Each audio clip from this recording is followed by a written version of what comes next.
Hello everyone, I am Crawlers and this is another episode of Ridiculous Loadout.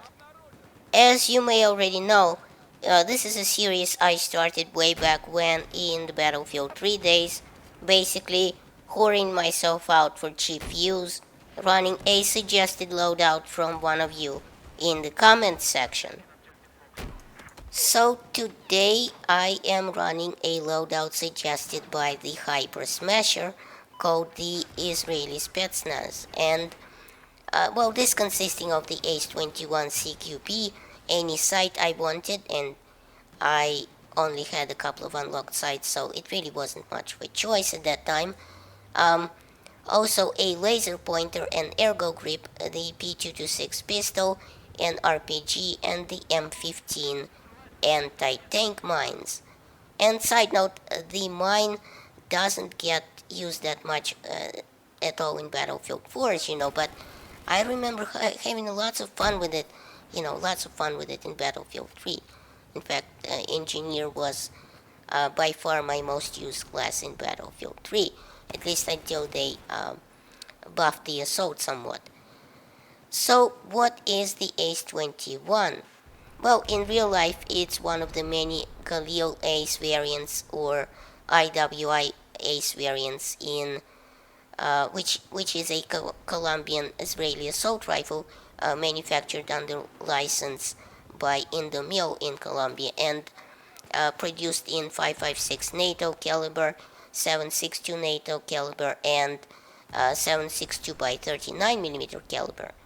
And I mean, this thing has a ton of modifications. The smaller, shorter, and lighter 5.56 caliber variant, the Ace-21, the Ace-23, which I believe we also have in Battlefield 4 as an assault rifle, I think, and a heavier 7.62 NATO caliber Ace-52. Now, correct me if I'm wrong about this, but I think the Ace-52 is a DMR in Battlefield 4. And these ace guns, of which we have plenty of in Battlefield 4, seem to be making an appearance in any Battlefield game for the first time, but not the last time, obviously, since Hardline also uses it, calling it the Car 556. So, what kind of an animal is the Ace-21 in Battlefield 4?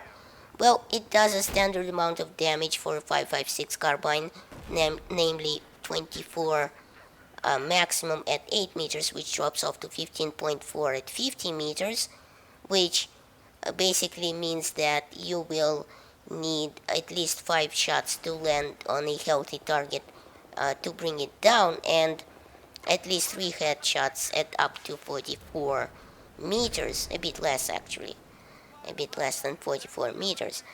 Now, all weapons from the Ace family in Battlefield 4 seem to suffer from relatively low muzzle velocity, which, if you know my take on the subject by now, is to me the most important property of a gun in any FPS game outside its damage, of course, because a fast bullet is very important in getting quicker, in getting there quicker, and getting down range, and it also is much easier to land shots on moving targets, especially at a distance. So the Ace-21 CQB in Battlefield 4 has a starting velocity, muzzle velocity of 480 meters a second, and also a rate of fire of 770 rounds per minute, which is actually on the higher side among carbines.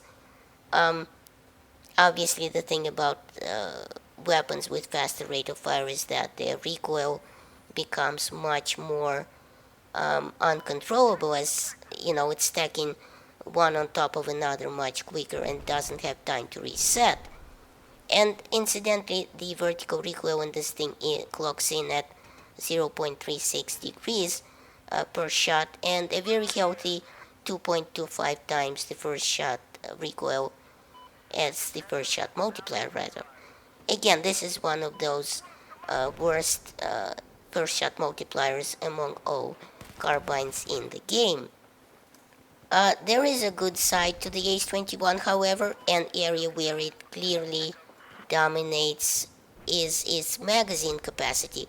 A whopping 35 rounds per magazine is enough to take down at least 3 targets before reloading, and more if you know what you're doing. It also helps that the rate of fire is not the fastest in the world, so running out of magazine is not very likely as you hold down the mouse button and go through the enemies.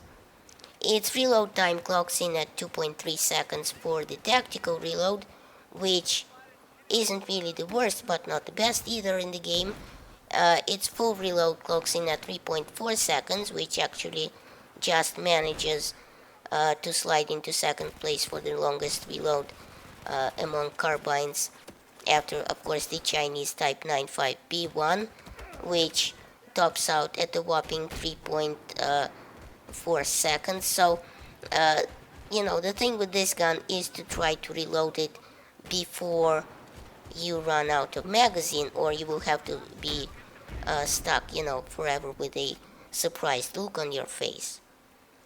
So I hope you enjoyed this episode of Ridiculous Loadout, and now because I don't feel like suffering alone, the Hyper Smasher must also run this loadout and upload it to YouTube, and I'll accept the link down below in the comments section. Thanks for watching. Please rate and share this video as it helps my channel grow.